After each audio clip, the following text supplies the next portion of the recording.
Hello dear students, मैं जितेंद्र सिंह राजपुरोहित आज आपके सामने हाजिर हूँ लेकर के नया टॉपिक डिफ्रैक्शन या विवर्तन। डिफ्रैक्शन या विवर्तन, अगर हम लाइट की प्रॉपर्टीज की बात करें तो हमने जिस दिन रे ऑप्टिक्स शुरू की थी तभी हमने पहले वीडियो में ये बताया था कि लाइट के अंदर 5 फिनोमिना बड़े महत्वपूर्ण हैं। सबसे पहला रिफ्लेक्शन, परावर्तन, दूसरा रिफ्रैक्शन, अपवर्तन, तीसरा व्यतिकरण, इंटरफेरेंस।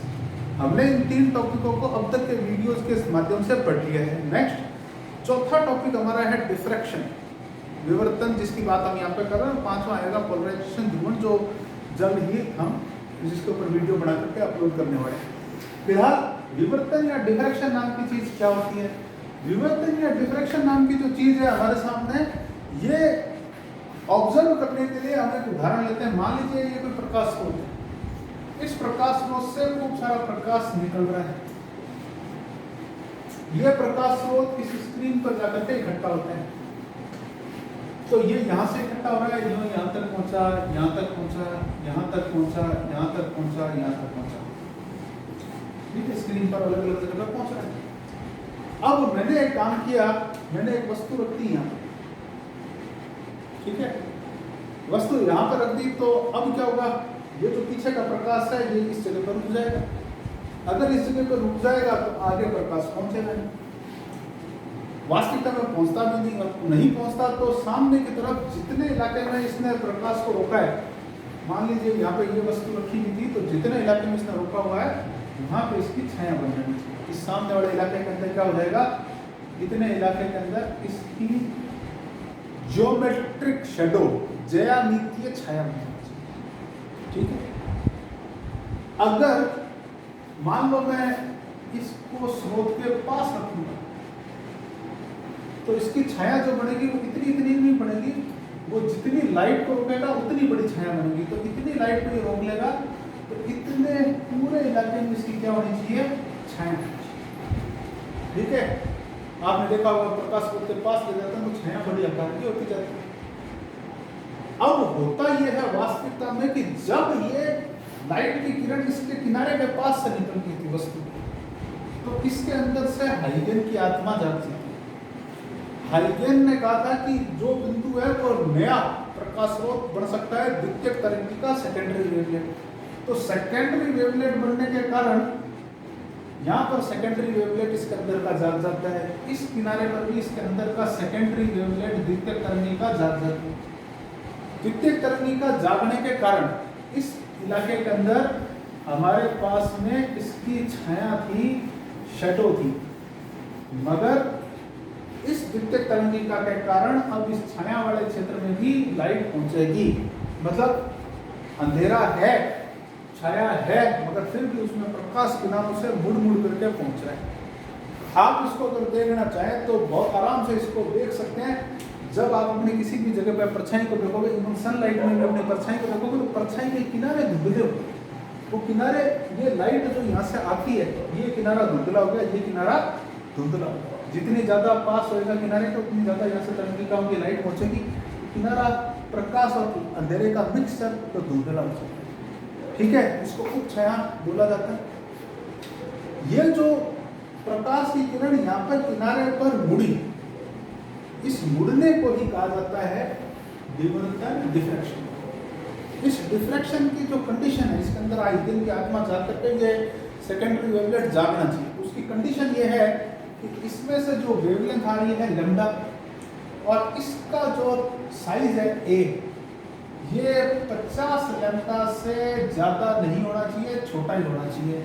50 लैम्डा से ज्यादा नहीं होना चाहिए, छोटा ही होना चाहिए। तो जो लैम्डा मतलब के 50 गुने का ऑर्डर का होगा तो ये तो काफी तीखा चीज होगी, है ना। ब्लेड का सिरा हो गया या परमाणु हो गया या ऐसी कोई चीज होगी, तीखी चीज, उसी से ऐसा हो सकता है। तो परिभाषा क्या होगी विवर्तन, जब प्रकाश किरण किसी वस्तु के तीखे किनारे के निकट से गुजरती है तो वहां प्रकाश किरणें मुड़ जाती हैं और वस्तु के ज्यामितीय छाया क्षेत्र में पहुंच जाती है। यह घटना प्रकाश का विवर्तन कहलाती है। Phenomena of bending of light waves near the sharp edge of any object so that the light waves will reach to the geometric shadow region of the object is known as diffraction of light. ठीक है, ये तो भी diffraction of light की परिभाषा। अब diffraction of light के लिए necessary condition क्या है? नीचे आप लिखेंगे necessary condition। क्या है necessary condition? आवश्यक शर्त क्या है? Size of sharp edge should have order of wavelength। तीक्ष्ण किनारे के आकार का मान तरंग दैर्ध्य की कोटि का होना चाहिए। आप ब्रैकेट में लिख नहीं सकते हो a less than equal to 50 lambda. Next अगली बात पर चलते हैं। अगर मैं एक उदाहरण याद दिलाऊं तो उदाहरण ये था कि लाइट की वेवलेंथ लगभग 5000 एंगस्ट्रॉम आप मान सकते हो और साउंड की वेवलेंथ लगभग 1 मीटर होती है। ठीक है, तो लगभग मानो कि मैंने बात की लाइट की 38 से 78 एंगस्ट्रॉम तक होती काफी होती है और इसकी भी करीब आधे से 2 मीटर के बीच की होती है आमतौर पर जो अपन बढ़िया तरीके का साउंड मानते हैं उनकी। तो इन दोनों कोटि के अंदर अगर अपन बात करें तो इन दोनों ही रेंज के अंदर बहुत बड़ा अंतर है। लाइट के लिए जो आप 50 लैम्डा का ऑब्जेक्ट ढूंढोगे आपको बहुत मुश्किल से ढूंढने को मिलेगा, इसीलिए लाइट का विवर्तन बहुत rare of the rarest condition में होता है। लाइट का जो आपको विवर्तन दिखाई देता है, चूंकि लाइट बहुत कम उड़ती है तो तभी दिखाई देगा जब आपका ऑब्जेक्ट बहुत ज़्यादा हाइट पर हो, जैसे या बहुत ज़्यादा डिस्टेंस पर हो आपसे। जैसे उदाहरण के लिए कभी भी एरोप्लेन अगर आपके ऊपर से निकल रहा है फुल हाइट पर, नीचा उड़ता हुआ नहीं फुल हाइट पर अगर उड़ता हुआ जा रहा है तो आपको उसकी परछाई दिखाई नहीं देगी। ठीक है, ज़्यादा ऊंचा पेड़ है तो उसके पत्ते जो अगर छोटे छोटे हैं तो उनकी भी परछाई आपको धुंधली दिखाई देगी या दिखाई देगी ही नहीं। कोई पक्षी अगर आपको उड़ता हुआ जा रहा है तो उसकी भी परछाई आपको लगभग दिखाई नहीं देगी। ठीक है, हाइट पर अगर उड़ता हुआ जा रहा है बाल चीज टाइप का तो उसकी भी परछाई आपको दिखाई नहीं देगी, कारण परछाई के अंदर लाइट इतनी पहुंच गई मुड़ करके वो परछाई गायब हो गई। तो लाइट का विवर्तन अगर आपको देखना है तो बहुत ज़्यादा जिसे कहें rare of the rarest condition में दिखाई देगा और बड़ी मुश्किल से दिखाई देगा। अब साउंड के डिफ्रैक्शन की बात करते हैं। साउंड का डिफ्रैक्शन जो है वो बहुत ज़्यादा इजीली ऑब्जर्व किया जा सकता है, क्योंकि 50 लैम्डा 50 मीटर का ऑब्जेक्ट दुनिया के अंदर अगर आप एक बड़ी बिल्डिंग में देखोगे तो 50 मीटर साइज की बिल्डिंग भी बननी आपको बड़ी मुश्किल मिलेगी।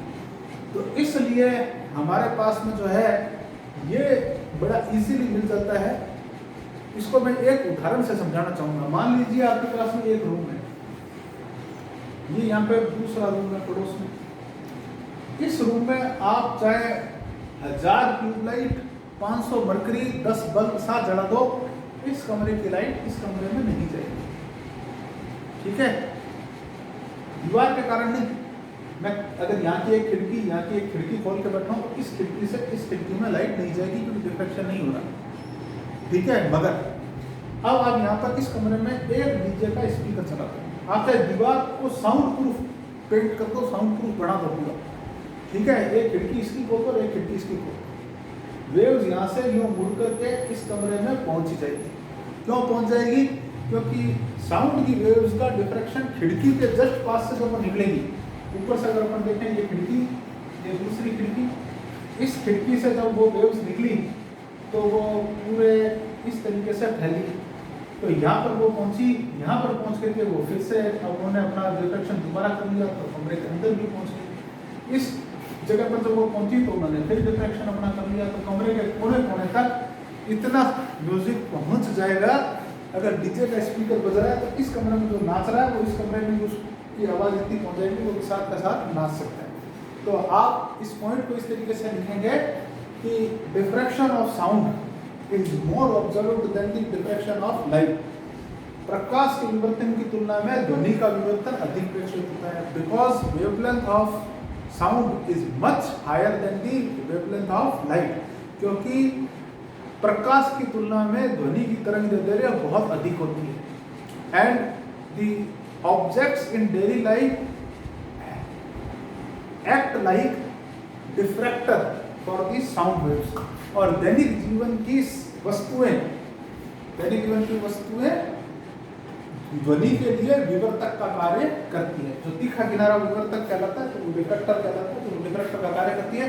मतलब ध्वनि के लिए तो आप खुद विवर्तक है। जैसे मैं बोल रहा हूँ तो मेरे बोलने के टाइम पर ही मेरे जो लिप्स हैं वो भी डिफ्रेक्टर का काम कर रहे हैं। मैं बोलूँगा तो कमरे की दीवारें सब कुछ सामने रखी, टेबल कुर्सी कुछ भी, हर चीज़ एक डिफ्रेक्टर का काम कर जाएगी। लाइट के साथ में ऐसा नहीं, लाइट हर किसी से डिफ्रेक्ट नहीं।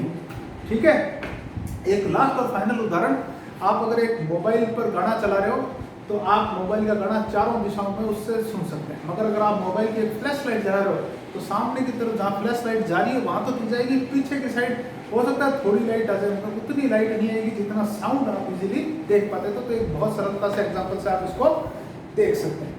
नेक्स्ट एक और बात कि भाई डिफ्रैक्शन जो है वो कितने टाइप का होता है, विवर्तन जो है वो कितने प्रकार का होता है। वेल नोन डिफ्रैक्शन के जो टाइप है, देयर आर 3 बेसिक टाइप्स, 3 इसके इंपॉर्टेंट प्रकार होते हैं। इसके 3 प्रकार फेमस हैं। कौन से? सबसे पहला जो डिफ्रैक्शन का टाइप है उसको कहते हैं फ्रेस्नेल्स डिफ्रैक्शन।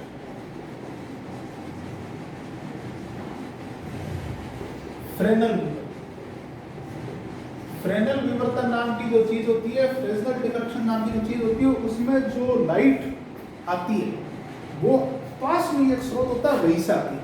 तो पास में एक स्रोत होता है, तो पास में अगर स्रोत होगा तो उससे जो लाइट आएगी वो या तो आएगी गोलीय तरंगाग्र या आएगी बेलनाकार तरंगाग्र, आइदर स्फेरिकल वेव फ्रंट और सिलेंड्रिकल वेव फ्रंट। तो ये उन्हीं के साथ डील करता है, और जो स्क्रीन होगी वो भी पास ही होगी। इसका एक्सप्लेनेशन करने के लिए अर्धआवर्ती कटिबंध और अर्धआवर्ती पट्टियां बनाई जाती है। इसके लिए हाफ पीरियड जोन्स और हाफ पीरियड स्ट्रिप्स बनाई जाती है, और उसकी सहायता से इसका एक्सप्लेनेशन किया जाता है फ्रेनेल के विवर्तन का।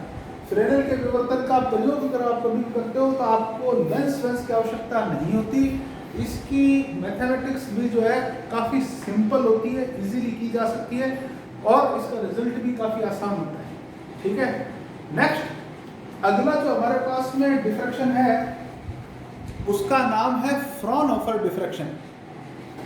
हिंदी में कहें तो फ्रॉनहोफर विवर्तन। फ्रॉनहोफर जो थे उनका नाम अगर आपने पहले नहीं सुना है तो मैं उनके लिए आपको बता दूं, फ्रॉनहोफर डिफ्रैक्शन के बारे में बताने से पहले मैं फ्रॉनहोफर के खुद के बारे में आपको बताना चाहूँगा कि फ्रॉनहोफर कौन।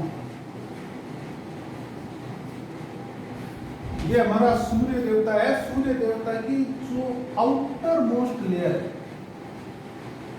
आउटर मोस्ट लेयर, जब पूर्ण सूर्य ग्रहण होता है, चंद्रमा उसके सामने जाता है तो वो बाहर की एक रिंग अपने को दिखाई देती है, वो उतना भाग, उसका नाम ही फ्रॉनहोफर लेयर है। उसका नाम ही फ्रॉनहोफर लेयर है।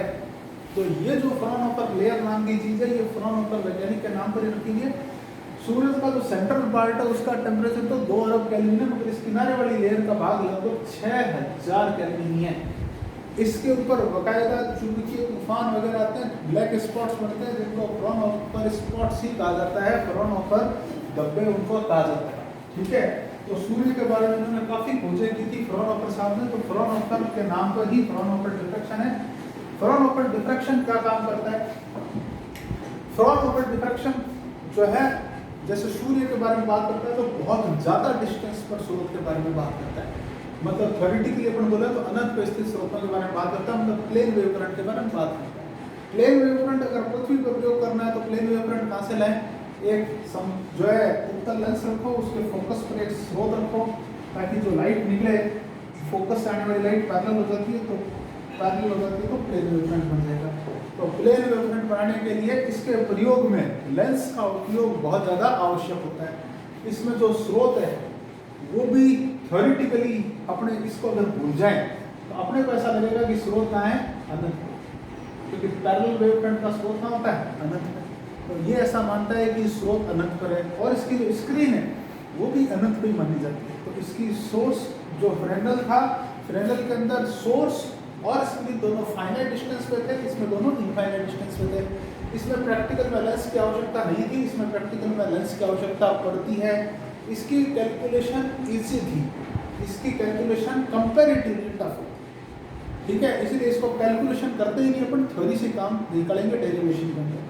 हमारे सिलेबस के अंदर 12th में जब आप चलते हो तो एकमात्र टॉपिक सिंगल स्लिट डिफ्रैक्शन, एकल झिर्री से विवर्तन, ये जो टॉपिक है ये फ्रॉनहोफर डिफ्रैक्शन का ही टाइप है, यही हमारे सिलेबस में एकमात्र टॉपिक है। ठीक है, लास्ट और फाइनल एक और डिफ्रैक्शन खोजा गया सॉलिड में, जो है क्रिस्टल द्वारा एक्स रेज का डिफ्रैक्शन खोजा गया था सबसे पहले, ये वाला टाइप। इसको खोजने वाले वैज्ञानिक थे ब्रैग। तो ये ब्रैग विवर्तन कहलाया, ब्रैग्स डिफ्रैक्शन कहलाया। और ब्रैग्स डिफ्रैक्शन नाम की जो चीज है, उस ब्रैग्स डिफ्रैक्शन के अंदर एक फार्मूला होता है 2t sin थीटा बराबर n लैम्डा। ये फार्मूला जब आप डेविसन जर्मर एक्सपेरिमेंट या और कोई एक्सपेरिमेंट पढ़ते हैं तो वहां पर बड़ा काम आता है। तो ये ब्रैग्स डिफ्रैक्शन की कहानी है, ब्रैग के प्रयोग के अंदर इसका उपयोग किया जाता है। ठीक है, तो ये हमारे पास में जो है बात है। अपन जो है इनके बारे में अब डिटेल में अगली क्लासेस के अंदर बात करेंगे। तो अगली क्लास में हमारा मेन टॉपिक ये है। फाइनली क्लास को खत्म करने से पहले मैं आपको बताना चाहूंगा, देखिए डिफ्रैक्शन हमारे चारों तरफ बहुत महत्वपूर्ण रूप से हो रहा है। इवन हमारी जो आंख है, उस आंख के अंदर कॉर्निया के अंदर एक आइरिस भाग बना हुआ है। वो आइरिस भी लाइट के लिए डिफ्रैक्टर का काम करती है। इस डिफ्रैक्टर के कारण ही आप ज़्यादा डिस्टेंस की चीज़ों को क्लियरली नहीं देख पाते। मैं एक उदाहरण से अगर समझाऊं तो रेल की दो पटरियां आप पास से देखोगे तो आपको डिस्टेंस दिखाई देंगी, और जैसे जैसे दूरी पर जाएंगी वो पास आती जाएंगी, और बहुत ज़्यादा डिस्टेंस पर वो आपको चिपकी हुई दिखाई। वो जो दो है वो धीरे धीरे पास आती जा रही है और आगे वो एक दिखाई देगी। इसको और अच्छे शब्दों में अगर एग्जाम्पल देखना हो तो आप अपने आंखों के सामने एक मिलीमीटर स्केल लीजिएगा जिस पर मिलीमीटर का साइन बने हुए हो, और आप उसको अपनी आंखों से दूर दूर दूर दूर दूर करते जाइएगा। करीब करीब 1 मीटर की डिस्टेंस पर जब वो जाएगा तो आपको मिलीमीटर का खाने क्लियरली दिखने बंद हो जाएंगे, और करीब 1 मीटर से ज़्यादा की डिस्टेंस पर अगर वो देखोगे तो वो आपको जो मिलीमीटर के निशानों की लाइन है वो आपको ब्लैक लाइन एक ही पट्टी दिखाई देने लग जाएगी। वो इंडिविजुअल स्केल्स आपको दिखाई देने बंद हो जाएंगे। आप नज़दीक से देखोगे कपड़े का एक एक धागा आपको दिखाई दे देगा, दूरी पर वो आपको धागे एक एक इंडिविजुअल नहीं दिखाई देंगे, सिर्फ कपड़ा ही दिखाई देगा। तो ये जो आपके सामने इफेक्ट्स आ रहे हैं, ये आंखों के अंदर जो कॉर्निया के अंदर आइरिस एक डिफ्रैक्टर का काम करती है उसके कारण होता है। इसके अलावा मैं और भी उदाहरण इसके ले सकता हूँ। कैमरा जो होता है, कैमरे के अंदर भी डिफ्रैक्शन उसके शटर के कारण होता है। हर टाइप के कैमरे के साथ में ये समस्या है, शटर के कारण उसके अंदर भी डिफ्रैक्शन की समस्या रहती है। इवन जो माइक्रोस्कोप और टेलीस्कोप थे उनके साथ भी डिफ्रैक्शन का समस्या रहती है, क्योंकि उनके अंदर भी जो एपर्चर लगाया जाता है, लेंस का जो द्वार लगाया जाता है, उस द्वार द्वारा डिफ्रैक्टर का कार्य किया जाता है, विवर्तक का कार्य किया जाता है, जिसके कारण डिफ्रैक्शन होता है। और उसके अंदर भी देखने की जो क्वालिटी उसमें कमी आती है, जिसको बोल लेते हैं रिजोल्यूशन कम होता है। तो ये रिजोल्यूशन क्या होता है, कैसे होता है, इसकी भी बात हम करेंगे। मगर फिलहाल आज की इस वीडियो में इतना ही। हमारी आपसे रिक्वेस्ट है कि हमारे चैनल को लाइक शेयर और सब्सक्राइब कीजिए। बहुत सारी इंटरेस्टिंग चीज़ें, बहुत ज़्यादा इंटरेस्टिंग फिजिक्स आपके सामने हम अभी लेकर के आने वाले हैं।